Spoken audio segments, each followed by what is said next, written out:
My team is just super motivated by building a brand that is meaningful and that has the ability to actually affect social change and have social impact.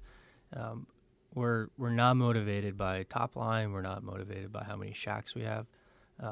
We believe that our vertically integrated, transparent model is yes going to drive profit, but we believe that as we scale, we get a larger megaphone and we get a larger ability to participate in some of like the very big issues that our industry is facing.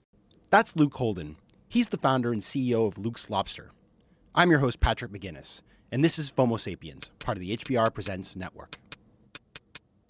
My name is Patrick McGinnis, and I'm the guy who invented the term FOMO. That's short for fear of missing out. Today, FOMO is an epidemic, and it's changing us so much that it sort of feels like we're evolving into a new species. But FOMO doesn't have to take over your life. You can find the power to choose what you actually want and the courage to miss out on the rest. I'll show you how right here on FOMO Sapiens. FOMO. FOMO. FOMO. Welcome to FOMO Sapiens, the show where I interview people who are changing the world and ask them how they choose from among the many opportunities and options in their busy lives. Lots of people dream about becoming an entrepreneur. Then they graduate from college, get a job in the corporate world, and put those dreams on hold, at least for a time. They learn hard skills, build up some savings, and move on up the corporate ladder. And it makes sense. But just because you have a demanding job doesn't mean that you can't be an entrepreneur at the same time. You can start your business part-time. And if things go well, you just might find that this is your pathway to becoming a full-time entrepreneur. My guest today did just that. Luke Holden grew up in Cape Elizabeth, Maine as a third-generation lobsterman, and he started learning the trade at the age of 13. After embarking on a career in investment banking, he opened his first lobster shack in New York's East Village in 2009. Today, he's the founder and CEO of Luke's Lobster, a restaurant and seafood processing company that has raised private equity and is expanding globally. A graduate of Georgetown University, Luke has been named to Forbes 30 Under 30, Inc. 30 Under 30, Zagat's 30 Under 30, and Crane's 40 Under 40. He lives in Maine with his wife and daughter. Welcome to FOMO Sapiens, Luke Holden. Thanks for having me, Patrick. It's my pleasure. So I like to start the show with the first same question every week. And my question for you today is, everyone feels a little FOMO sometimes. So what turns you into a FOMO sapiens? I think the fear of missing out can be cut two ways. It can be motivating or it can be wildly distracting. And as my professional career has developed, I think I've gotten a lot better at delineating what's motivating and what can be distracting. So it's that concept of Pareto principle and the 80-20 rule, and ultimately trying to really, really focus on the 20% that can drive the greatest results. And as I've matured, I think I've gotten a little bit better at identifying that 20% and trying not to chase all of the exciting opportunities out there. That's some wisdom. You know what gives me FOMO? Lobster rolls. And in fact, in preparation for today's interview, I did a little market research. I actually ate at the Luke's Lobster last night in Union Square, and I had the combo. And I have to say, I mean, all these years later, because I've been eating at Luke's Lobster since, like, I don't even know. Day one. All these years later, it was as good as it was as good as anyone I've ever had.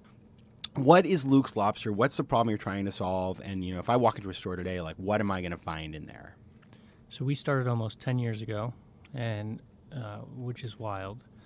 But the story is truly, I was sitting at my investment banking desk back in the summer of 2009. I was missing home, so I went online looking for a lobster roll. Couldn't find one that was, as you described, an authentic, high quality, affordable Maine lobster roll. So I started to write a business plan around trying to solve why this didn't exist. I mean, these great chefs are screwing this thing up so badly. After a little bit of research, I ultimately couldn't find a good answer. Like, real estate was available. There was a lot of employable people in 2009 for sure. I had the distribution all solved because my father I'm a third generation lobsterman. My father had the very first lobster processing license in the state of Maine. So I grew up on boats, docks, and processing facilities. So this was in my DNA. The banking was really a departure from what my upbringing was. Wait, so you didn't dream as a young boy to be an Excel jockey? You wanted to be a lobsterman? I did want to be a lobsterman. Yeah, it was my junior year of my. It was my junior year at Georgetown. My parents basically were like, "If you're going to continue to lobster, we're just not going to continue to support the education. It's just this doesn't stack up." So that's when I started doing internships in finance in 2007. Honestly, By the way, think about this. Like the typical thing is like, if you keep getting drunk and fail all your classes, we're not going to pay for your education. In Maine, it's like, if you keep lobstering, we're not going to pay for your education. Yeah, and honestly, the industry's come a long way in the last 10 years. I mean, I would be proud for my kids to get into the lobster industry nowadays. It's much more of a sustainable living, and I think we've played a meaningful part in that. Mm-hmm. But still, I mean, the concept, of my parents weren't wealthy, so for them to be taking on debt and investing in my future and not doing anything else was definitely troublesome for them. Mm-hmm. So that's when I did the banking thing, and yeah, I mean, it was a great experience in the sense that I got to meet new people and work hard and put some savings away, and ultimately it was about 2.5 years after starting that I had $15,000 of savings. I went to my dad and said, "Hey, do you want to start a lobster shack with me?" And he's like, "What's it going to cost?" And I said, "Well, I think I can do this for $30,000. So he's like, "Yeah, I'll put up 15." And I didn't know this until a couple of years later, but he literally borrowed the $15,000 against his 401k. Wow, that's insane. It is not something I would advise. Mr. Holden, that's incredible. Dad's always I'm the oldest of 3 boys, and he's always prioritized the 3 of us, and mm-hmm. He's a big steward of ours. So $30,000. I mean, we signed a lease September 1st, opened October 1st. I mean, I found a partner on Craigslist of all places. Yes. A Yale guy that was a food writer and honestly just wanted to get involved in the action. He had spent some time in Maine and understood the concept of a quintessential Maine lobster shack and the way the food deserves to be served. And it was a great partnership. It still is today. He's the marketing guy, and I'm more of the finance operations type. It's a little bit of a left brain, right brain partnership. Who would have thought we'd have found that on Craigslist? The principles that the business was built on was a super high quality, affordable Maine style lobster roll, and treating people the way you'd like to be treated.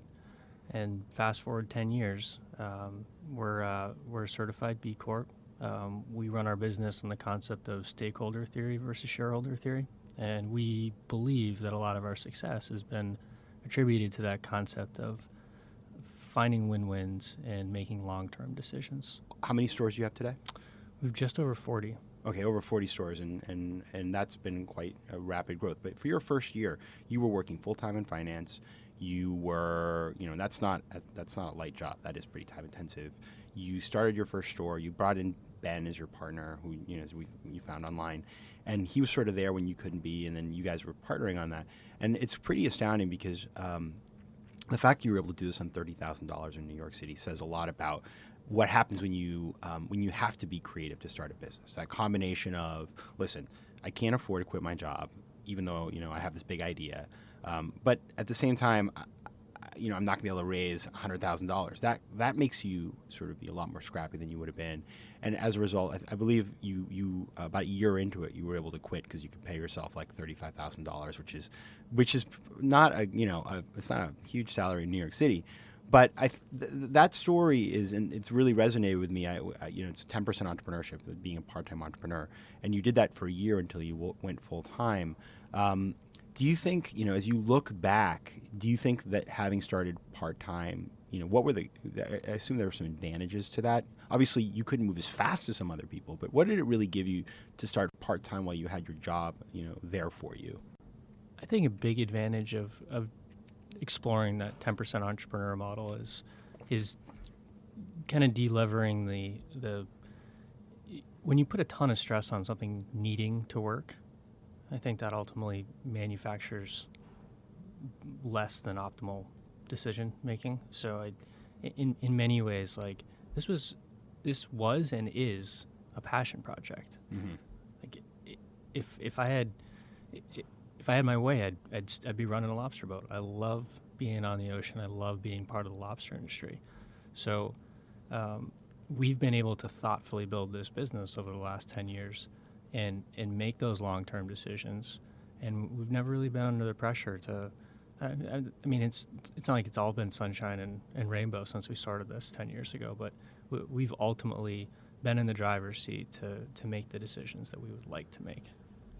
Yeah, and when you talk about passion project, I think one of the things that you do, which I notice in a lot of great entrepreneurs, is that when I think about your business, I mean, the business has your name on it, which is cool, as long as it's successful. But you've got a business that really reflects who you are. You know, you are from the state of Maine. You love being on the water. You also had a finance background and worked in banking and can do the numbers and can do the strategy. But you've also integrated your brothers into the business. And so it's a family affair and your dad. And so as you think about this business and how you've grown it, how much, as a founder, how important is it? People talk about passion. You got to love what you do. Well, that's great, but you also have to have hard skills that allow you to be successful. But how much, could you have been this successful had you opened up a coffee shop that had nothing to do with these passions of yours? There's no chance. I mean, there's so many days, months, quarters that go by where things don't make sense. You're constantly like trying to get to the other side of an issue, and without passion, at least for me, I wouldn't have been able to lead this team to the success that we've had today. And I've also just the concept of being passionate about something and then sharing that passion with the team, and then your passion becoming their passion and their passion becoming your passion. I mean, that snowball effect is what's played into the success that we've had. And as you grow, if your stores are it's really cool how you do it. So you walk into the store, and this isn't a store that has a ton of infrastructure. It's quite simple, which allows you to keep the cost down. And then you have a couple people working there, and they're typically young people. It's not that these are people who are the front line of your business, and they're not. They're people who oftentimes in these roles have high turnover. It's hard to find people, no matter where you are, who can be customer centric.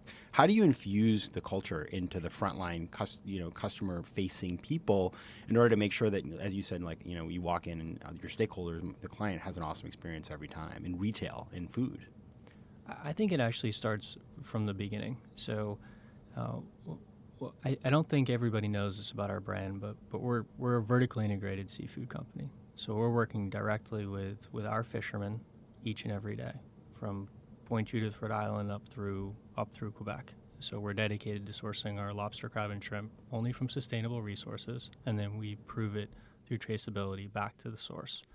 So we're in custody of the product, literally from the moment it comes out of the water to our customers' plate. So it's our fishermen to our production facility, which is in Saco, Maine.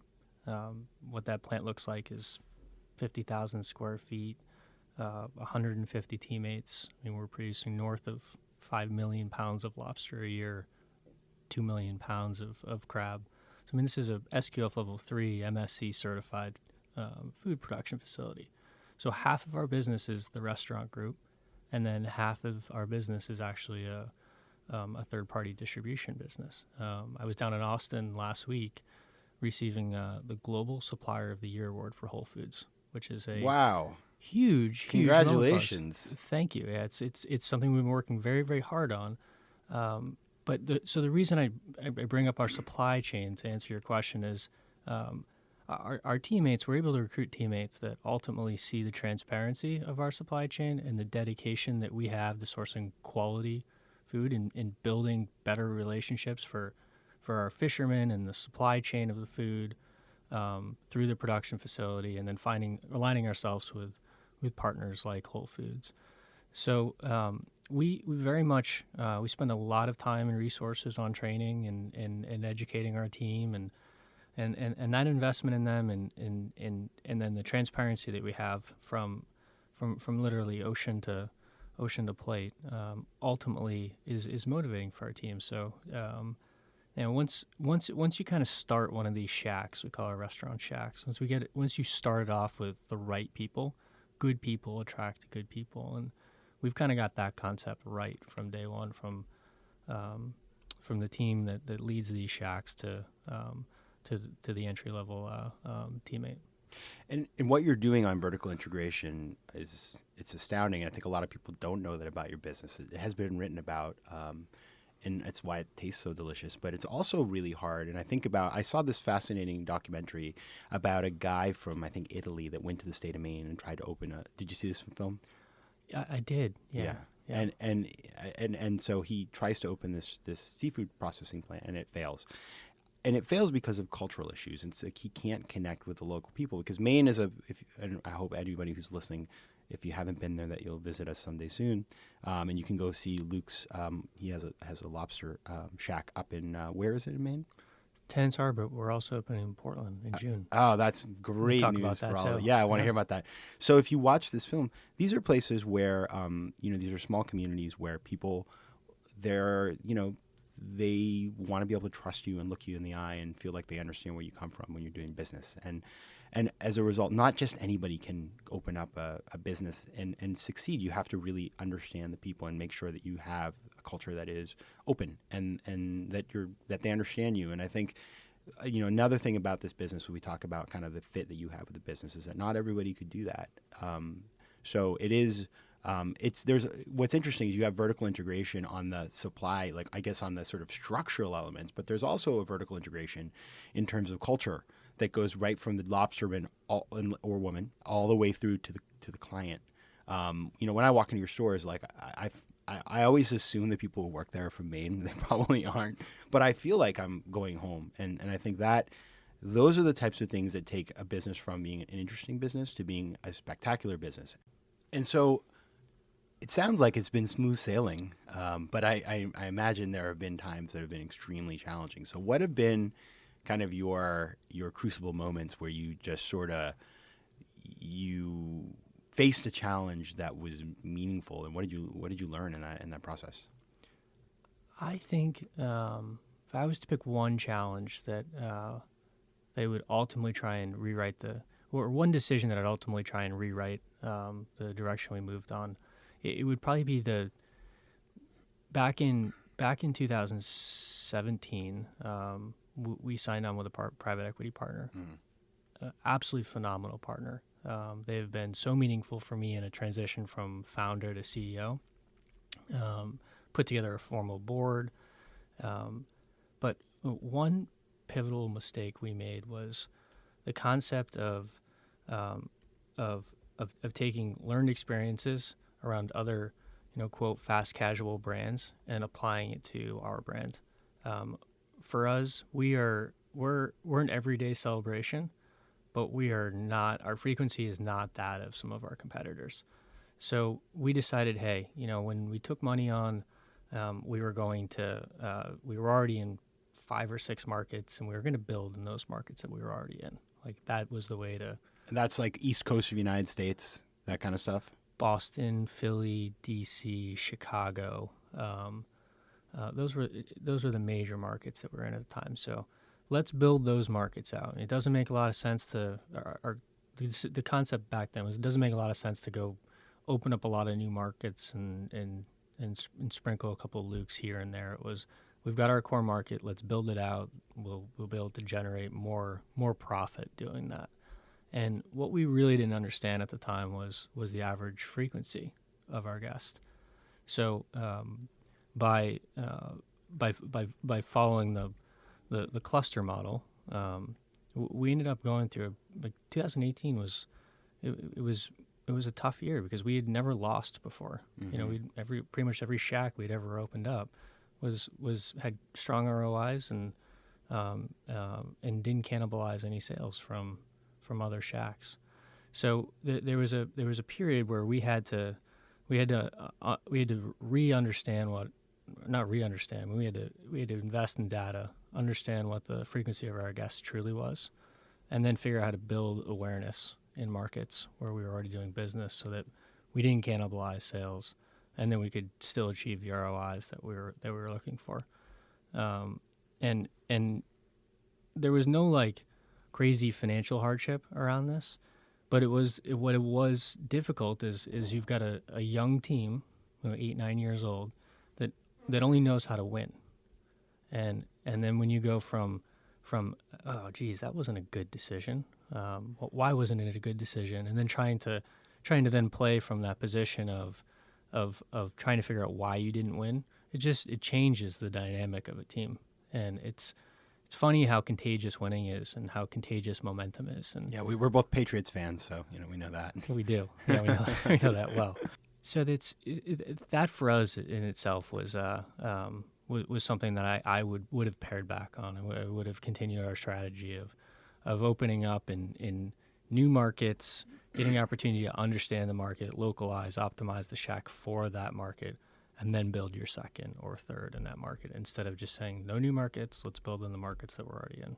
It's a challenge because when you raise private equity, and I've been on the other side of the table as an investor, you have a pressure to deploy the capital because you got a new partner. They're coming in guns a-blazing. They've done a bunch of diligence. They figured out you can have X. They have an investment thesis about how many stores you should have and how you should build those stores. And you, hopefully buy into that because you've chosen them as your partner.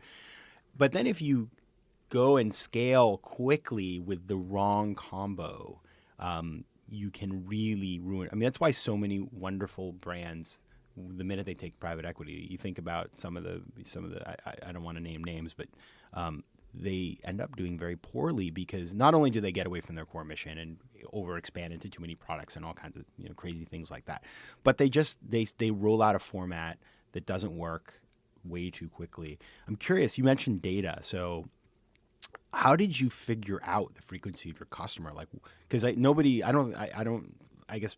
I'm just curious. Like, I go in all the time. Are you able to say Patrick ate at these stores these months, or what is the way that you get that info? The way we get the info is so we're not able to say Patrick ate 6 times in the past month. That would have been embarrassing, but potentially realistic. Yes.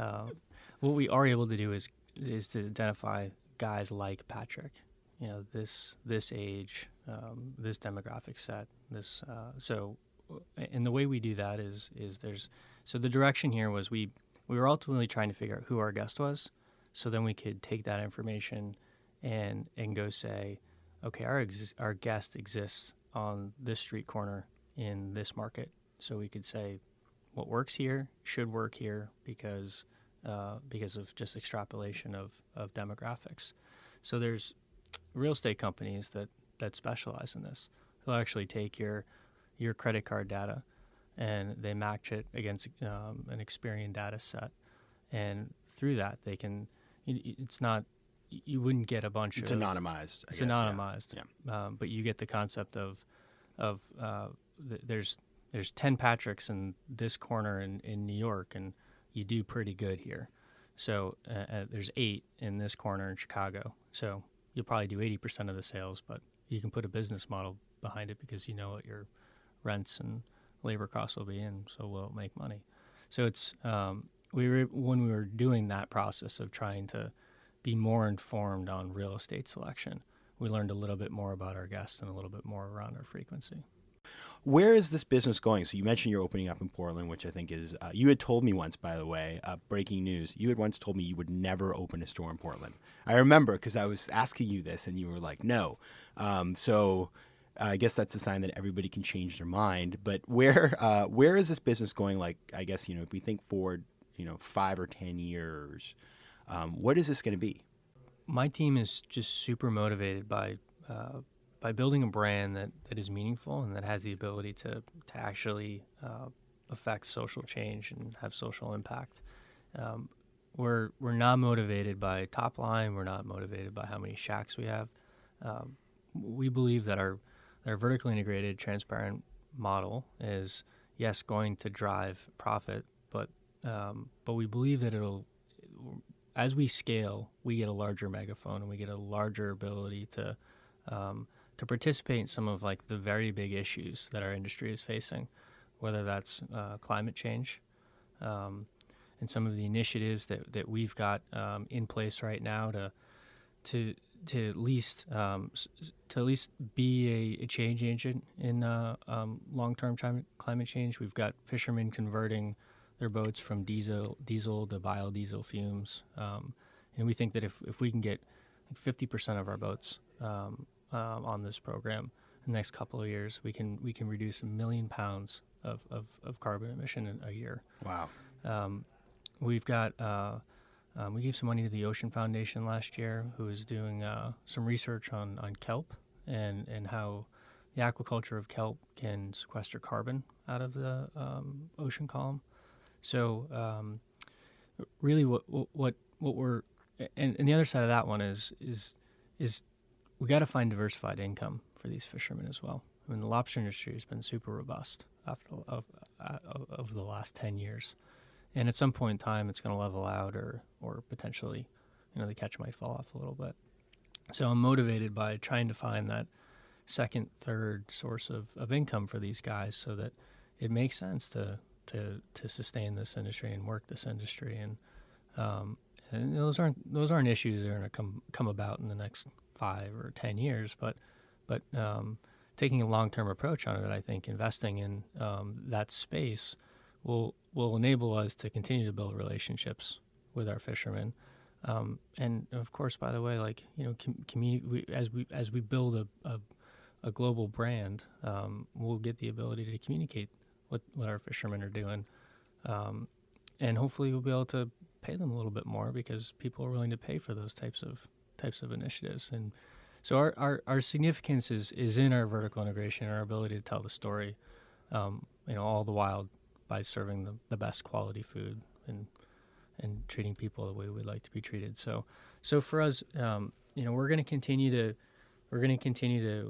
do what we've been doing.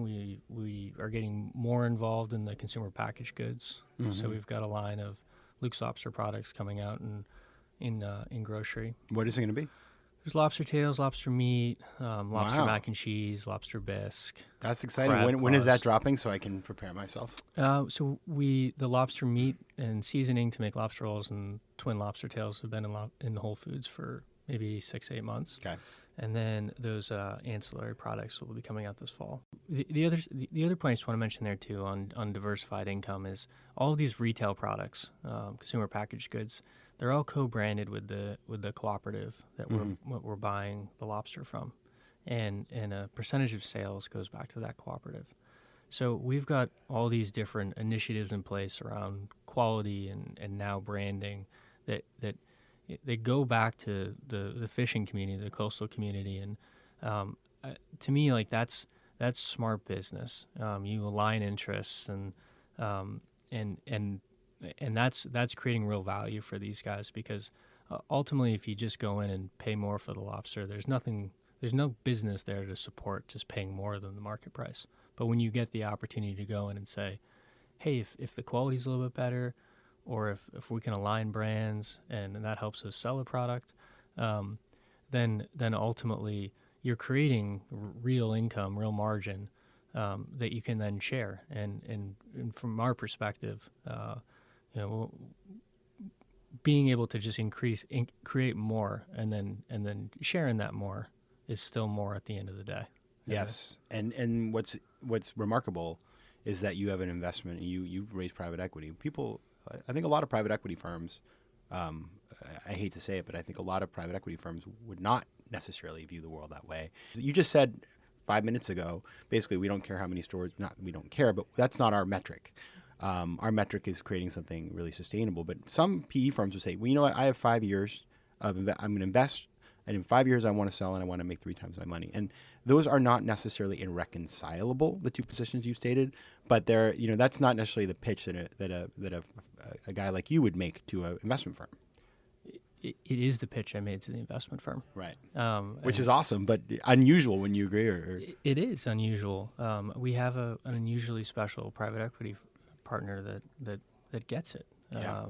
My partner Jay Tackifman over at Quilvest, Jay understood what we were after, and I mean we became a certified B Corp maybe like 2 years after after his group put money in.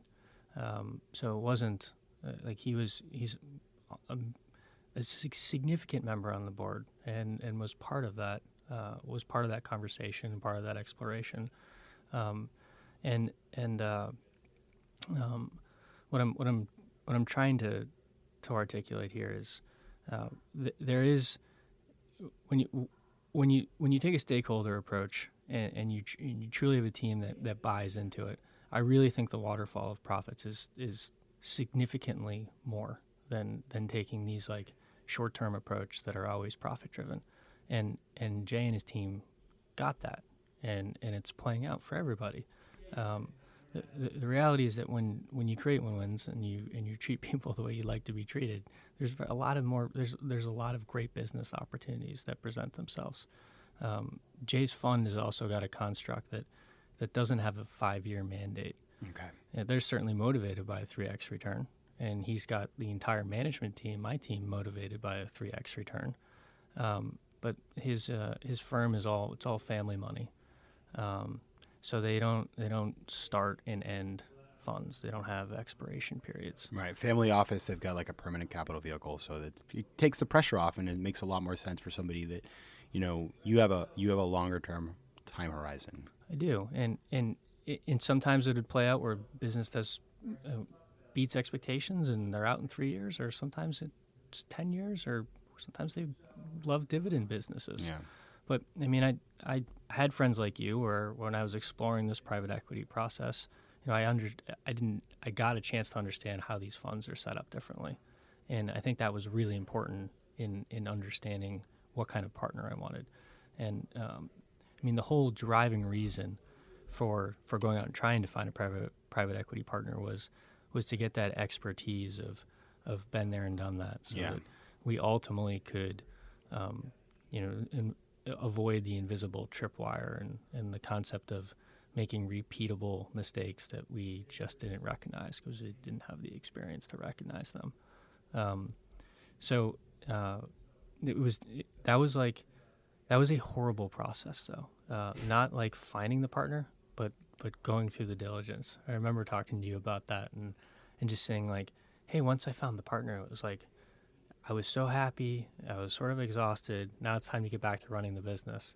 And then you go through this diligence process, and these third parties come in and tell you all about why your baby's not perfect. And that was a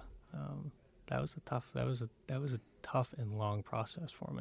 Luke, I recently read a great article in the New York Times that made me feel like a sloth, and it was an article about how you spend your week. How do you manage your time? How do you manage to do the things that are important to you? The answer that comes to mind right now is I recently, like a year and a half ago, joined YPO, Young Presidents Organization, and I'm part of an incredible forum. My forum mates are just fantastic, but one afternoon every month we sit together and kind of look and take a deep dive on 3 significant buckets: your personal, family, and professional. And you rank them, but you get an opportunity to reflect on how you're doing in all 3 of those categories, because ultimately balance is key. Yeah. And I definitely struggle with balance every month, but taking kind of a personal inventory of how the business is doing, how your family's doing, and how your person's doing is important, because what you'll find is that once the one leg of that stool is shorter or longer than the other, you lose balance. Yeah. And it always gets back to like figuring out what makes you tick, and then surrounding yourself with great people. I mean, my wife is an absolute rock star and affords me just a lot of flexibility, and I try to, from a professional standpoint, and I try and ultimately always be present when I'm with her and my daughter. And the business right now is demanding. It's got me all over the country on a weekly, monthly basis. So in order to like kind of be present and deal with the demanding aspects of business. I ultimately, like, what makes me tick is exercise. So I often try and get, I really do get my exercise in every morning. And it's just kind of that centering piece that enables me to look at those three legs of the stool and ultimately try and stay balanced. Yeah, sometimes things that take time actually make everything else work. So whether it's exercise or the meditation practice or going for a walk, these are things that you may say I'm too busy, but it's sort of like if you don't put gas in the car or oil, the parts of the car. Clearly I'm not a mechanic. That's sad. It's not going to work.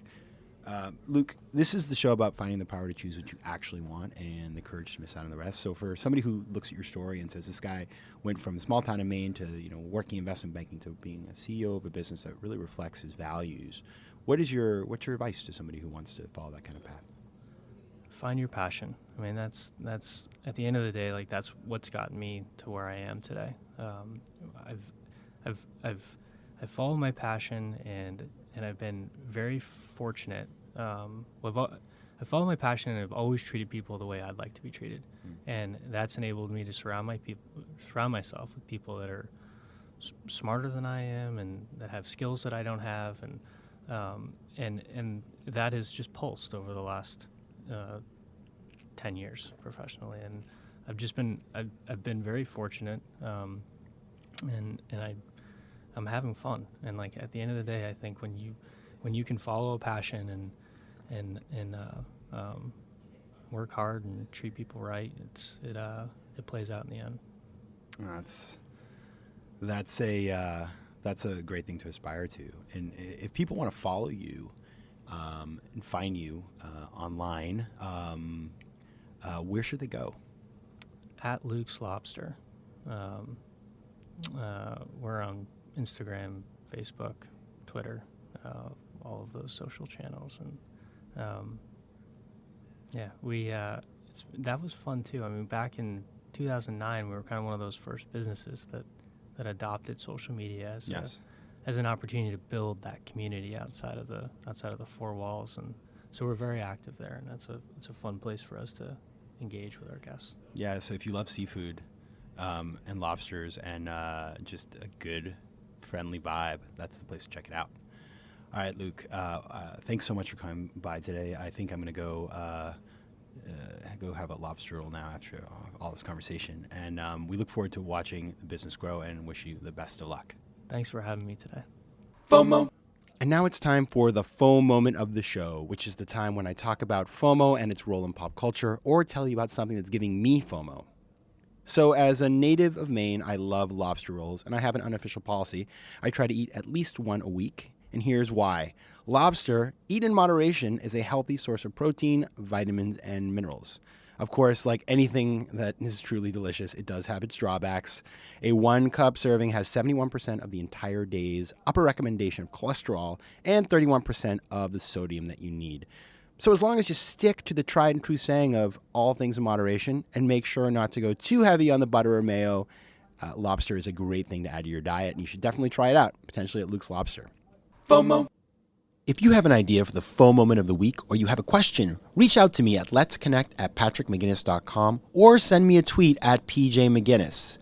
Also, you can take the official FOMO Sapiens diagnostic at patrickmcginnis.com/FOMO-quiz and find out if you're a FOMO Sapiens. FOMO Sapiens is part of the HBR Presents network. The show is produced by AW360 and recorded in New York City. Theme music is by Mike McGinnis. If you like today's show, please be sure to subscribe, rate it, and recommend it to your friends. And as always, you can find me at patrickmcginnis.com. You can also take the official FOMO diagnostic at patrickmcginnis.com/FOMO-quiz to find out if you're a FOMO Sapiens.